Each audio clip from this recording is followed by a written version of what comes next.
All right, hey guys, welcome to another video. In this video, we're in this big open parking lot. I feel like we come here a lot. Well, it's a great space to do some YouTube videos. I think this is kind of like the setting now, the official setting of New England Pete. As you guys can see in the title, I want to talk about one of my favorite mods for the ease of installation, for the overall effect and kind of what it does. Right off the bat, I'm not going to tell you guys this gets your car any power. Your car is going to be the same as how it was before you installed this mod. I've had this mod on my car for a while, and it's actually after doing my initial install and basic review, you know, a lot of people really like to see that video, so I kind of want to do a follow-up review, and that is of course with the APR intake. So how has this thing been holding up? As you guys can see, it's been kind of through war.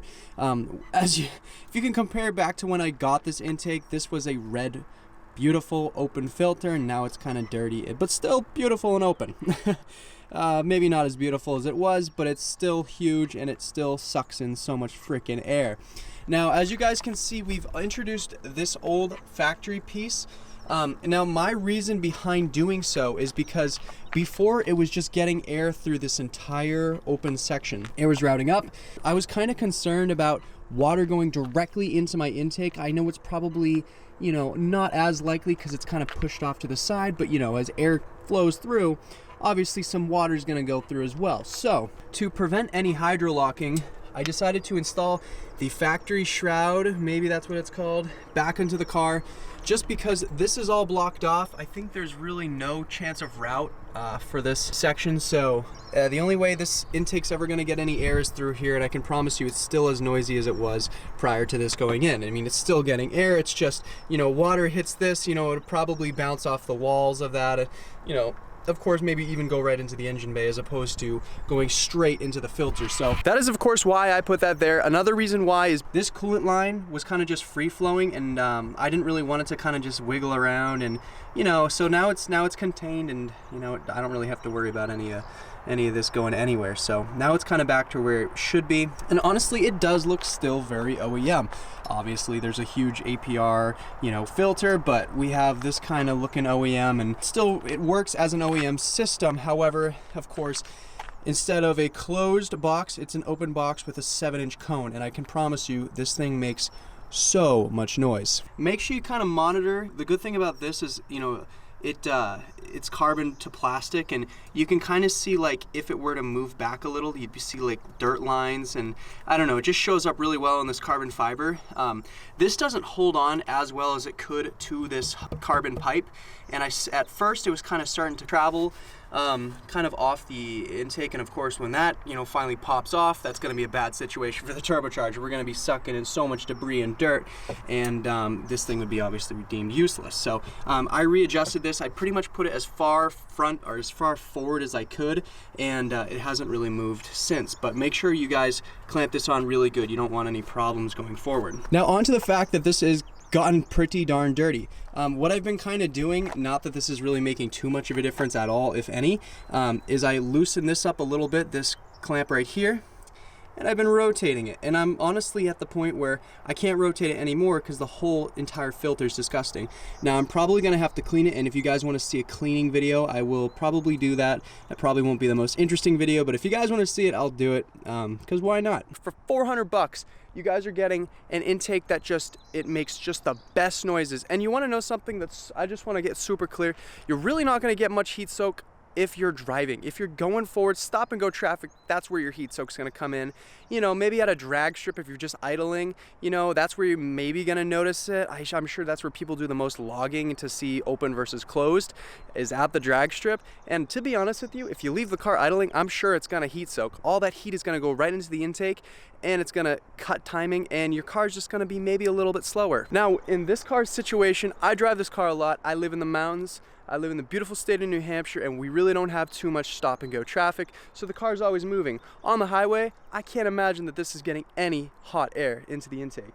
It's always gonna be that rush of cold air, and I haven't had a situation where the car felt slow. I'll just say that. I'm sure, you know, maybe the day will come where I put the stock box back in and I'll drive it and I'll see, you know, if it's a big difference. But I can tell you from going stock box to APR, I didn't feel any difference. It didn't feel faster, it didn't feel slower. So the question that probably a lot of people are wondering is, now why would you buy this box? Why would you spend the $400 on the APR intake when you can spend, I think, $380 for the IE intake, which comes with a full replacement shroud.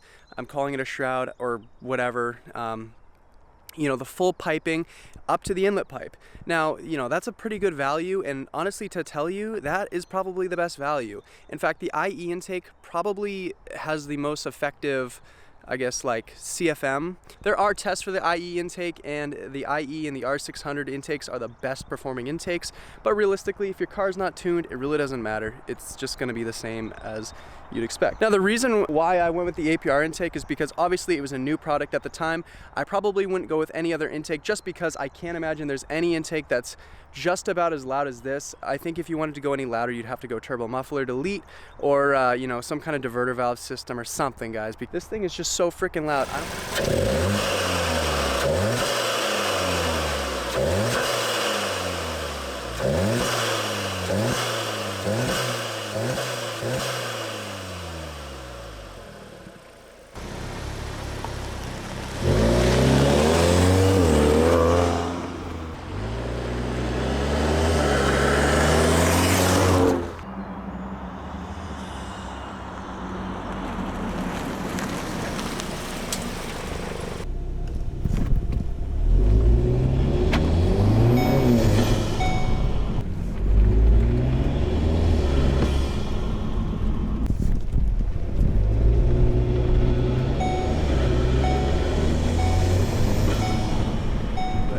Guys, anyway, hopefully this kind of let a little bit more light onto the APR intake. Guys, I'm not sponsored by APR by any means. I'm not paid to say that. I will say the one thing that would really help me out is, guys, if you're interested in buying this intake, use the link in my description below. It really helps support the channel. And yeah, guys, this intake's just freaking sweet. The last intake was just such a flop by APR, the closed one. If you guys are interested in buying that, I mean, all the power to you, but I really can't tell you there's much gain. It's probably just as effective as this one, but it makes not as much noise, and I don't know, it's just my opinion. It's just not my cup of tea. So yeah, it's just my opinion, but at the end of the day, it's an intake, and you know, it's not gonna make that much of a difference at all of power, but it's gonna sound nice, and it really furthers the experience. I do really like this intake for that reason. It really makes the experience of driving a lot more fun and more engaging, and I think that's the most important part. So guys, thank you so much for supporting my channel. Thank you to everyone who's supporting Das Driven. It means the world to me, and I think aside from that, I'm gonna end the video there. Thank you guys again for watching me and supporting me, and I'll catch you guys in the next one. Peace out.